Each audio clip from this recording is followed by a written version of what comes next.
here. Okay, a man with leprosy came and knelt before him and said, Lord, if you're willing, you can make me clean. Now the Jews did something that most all other cultures didn't do, and what was that? Isolated. Well, ritual and cleanliness in isolation if you were ill. So the assumption was still that God had caused it, right? But you were not, you could be killed if you were ill. You could be thrown in the Asclepion. At least in Jewish culture, you were considered clean or unclean. So, and you were not assumed to have a demon. Isn't that interesting that in Jewish thought, it wasn't demon possession, it was cleanliness versus uncleanliness. Okay, Moses told them that the unclean were to be out of the camp. Which meant anyone with a real sickness. If you look at it, it's very interesting because what's with leprosy that makes it different than other sicknesses? Yeah, It's contagious. No, it's visible. It's not contagious at all. Leprosy is a very non-contagious disease. It's visible on you. So if you have leprosy and someone sees you, you're unclean, right? As opposed to like if you got a fever. Somebody might come feel your forehead, but I just have a hot flash, right? So the difference is in the viewpoint is there certain things you can hide versus certain things you can't hide. So, but the Jewish worldview was not that you were possessed by demons, but rather that you were clean or unclean, and therefore, you were under the ban of God. Which, by the way, is not a Christian worldview, is it? That's a Jobian worldview. It's not a Christian worldview at all. Important to note this. Now, so anyway, it says, Jesus reached out his hand and touched the man. I am willing, he said, be clean. And immediately he was cured of his leprosy. Okay, this is a proof context of the power of Jesus Christ over what? Well, not illness, cleanliness. Cleanliness. He took away the man's uncleanliness by his power. So, if this Jesus, remember, the beginning of this whole thing was the nature of Christ. Basically is God, right? And then we go through the thesis statement of Matthew. And then we have the Sermon on the High Place, which says, this is what it's all about. Right? The Torah is primo, the law is primo, follow the law, and I, by the way, am the Son of Man. So guess what he's going to prove now? That he is. All these things that he said. So here's a proof context. And look what it says in 4. Jesus said to him, don't tell anyone, but go and show yourself to the priests and offer the gift Moses commanded as a testimony to them. So therefore, when you are made clean, what is Jesus telling you should do? Follow the law. Remember, he said, the law is pure and perfect. Why don't we follow the law? Why don't we follow the law? We're not Jewish. We are not under the Mosaic covenant. What covenant are we under? I'm not going to ask you to hold up your hand if you're Jewish, but I suspect almost everybody here is Gentile. If you're a Gentile, under what covenant are you bound? The Noahic covenant, not the Mosaic covenant. If you convert to Judaism, the Messianic Jews argue that now you have to do what? Follow the whole thing. The only problem is there's no temple, so therefore if you are cured of leprosy and made clean again, you cannot go and sacrifice in the temple as you're required. And you have no Kohen to go and prove it to. In any case, the proof context is the Torah law is fully enforced, and Jesus expects you to support it if you are under the Mosaic covenant, because not a jot or tittle of away. So anyway, this goes back to the what? Well, the Sermon on the Mount, the Sermon on the High Place, right? You got to realize, every single thing in Matthew from this point on is going to go back to what? The Sermon on the High Place. It has to. Let's go to the next one. Let's see the proof context. He entered Capernaum. Look what happens next. This is amazing. A centurion came to him. A centurion. What's a centurion? A Roman soldier. He could be, if you read my book, Centurion, you know that he could be a primus pilus. A primus pilus is the tactical leader of a whole legion of 2,000 plus men. Or he could be a centurion, head of 80 guys. 80, not 100. They only had 80 in the centuries. But it says, he said, my servant, and the word is pais. P-A-I-S. Anybody know what a pais is in Greek? Literally it means one I can strike with impunity. Pais. one I can strike with immunity, which is a servant, translated servant, but it's not exactly. It literally is a boy, but anyone he can strike with impunity. Okay, what does a centurion carry around with him all the time to make everyone know he's a centurion? Not his sword. Field marshal. His staff. His staff. His swagger stick is modern term, but they had a staff they were given to be a centurion, and they used it to do what? To hit the soldiers to make them do their work. So therefore, who does he strike with impunity? People under him. The soldiers under him.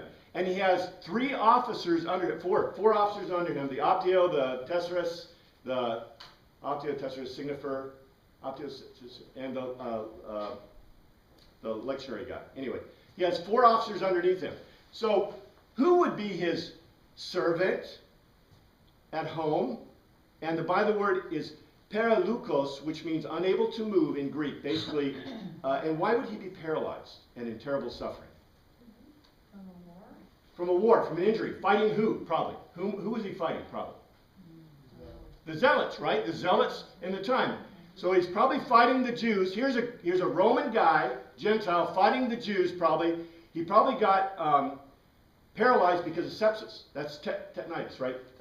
You get tetanus. So you become paralyzed, right? Or he could have just have sepsis. So in any case, it's probably one of his, okay, a centurion will be worried about any of the soldiers because you've read my book, you know that every man was critical to the century. And any loss was a huge deal because they loved their soldiers. I mean, they just basically, these were the people they trained for a year or so to make them what they were. And then every year beyond that, you know, they were training the whole lives. So they were very important to the legions. But if, you know, who would he probably call his servants? One of his 4 officers, right? Probably his Optio, his top guy. Because he wasn't supposed to be married, and he wasn't supposed to have a household outside of the legion camp. That was illegal. So he wouldn't have just servants or slaves. He could have a slave, but this isn't what it is. The word is not slave. The word for slave is not pace. Anyway, I can't think of it right offhand, but anyway, it's a different word in Greek. So anyway, Jesus says to him, let's see. Jesus said to him, I'll go and heal him. I'll go and heal him. And by the way, the word heal, I don't have it here translated anyway. I had it translated other places. The centurion replied, Lord, I don't deserve to have you come under my roof. Just say a word, my servant will be healed, for I myself am a man of authority. My soldiers under me, I tell one go, and he goes, and that one come, he comes. And I say, my servant, do it, and he does it. It's probably Optio. And Jesus heard this, he was astonished. So number 1, there's astonishment here for lots of reasons. Number 1, who was the centurion supposed to be praying to? Caesar. To the deified emperor. Instead of going to the deified emperor, who does he go to? Jesus. This Jesus guy. Okay? He could have been a primus pilus. We don't know. It doesn't say. Doesn't tell us exactly. But at least he's a Roman authority seeking help for one of his men who was not, remember, the first guy was unclean. He wasn't ill in Jewish thought. The second guy, he's not ill, according to the Greek. What's wrong with him? He has an injury. You see this? This is a legitimate ways you can help people. So Jesus says, yeah, I'll take care of him. The world is not healed. It's basically, I'll make him better in Greek. But in any case, look at this. Number 1, he's talking to a Gentile. What did Peter say? Which was wrong, by the way, about Cornelius. Remember that in Acts? He said, I can't speak to you or enter your house. That was a lie, because that's not what the law says. Jesus talked to this guy. And you notice, the first guy is a guy who's a Jew with leprosy. The second guy that Jesus heals is what? A Gentile Roman. You know, remember the sermon in the high place. Jesus was trying to tell him, hey, the Gentile religion, the mysterion in the Gentile religion is out of there. But what was he telling about the Gentile people? They're your brothers. You know, follow their laws, do the stuff. And guess who the second person he heals is? Look at this. Incredible. Not only that, there's even more that we can say about this, but, and I don't have time to mention this, but there are different levels of those that in the ancient world, I'll talk about sometime, the God-fearers, initiates, proselytes, gates to full converts, but that's a different thing. Anyway, the next step, okay, here he goes. Then Jesus came to Peter's house. Peter, one of the disciples, one of the first guys called. His mother-in-law is lying in bed with a peresso. A peresso. Peresso. On fire. Literally in the Greek, she's on fire. Okay, anybody notice a word here? Peresso. Remember the word per? What is per in Greek? Per is the fire from Zeus. Zeus. What is afflicting this woman? Literally, she has been affected by the fire of Zeus. Peresso. That's what it means in Greek. It doesn't say a demon, right? It says that she has been affected by the fires of Zeus. The Greeks believed that if you were affected with fever, it was because you'd made Zeus angry. And so therefore, and Zeus is the main god. So sometimes you recovered, sometimes you wouldn't. They did not attribute sickness with fever. It was a different thing to them. So notice, we get a whole different thing. And guess who's afflicting? Peter's mother-in-law. What's the first question that everybody, all the neighbors have? What'd she do wrong? Right? Jesus goes in, and it says, okay, first of all, she's a woman. She's a woman. And she's Peter's mother-in-law, living under his own roof. Peter might be saying, hey, don't care, God, you know what I'm saying? So, you see this. I mean, you got to put yourself in the mind of the Greek and the thing thought. Okay? So, he touched her hand. Did you touch women's hands? No. He touched her. He touched a woman. First, the guy gets messing with the leprous guy, an unclean guy. Then he's talking to a Gentile Roman dude who's a centurion. And now he's touching a woman. This guy is really doing countercultural stuff. You don't do these things in this culture. And she gets up and waits on him. And that's interesting too. Now, Peter probably comes from a poor household, so they probably don't have a gynoecium where they isolate the women. She probably serves in the house. But to a Greek middle-class person, this is a pretty big deal because who serves? Slaves and servants. Yeah, not mother-in-laws. Unless you're really mad at them, I guess. But anyway, 16, okay, the next step. 16.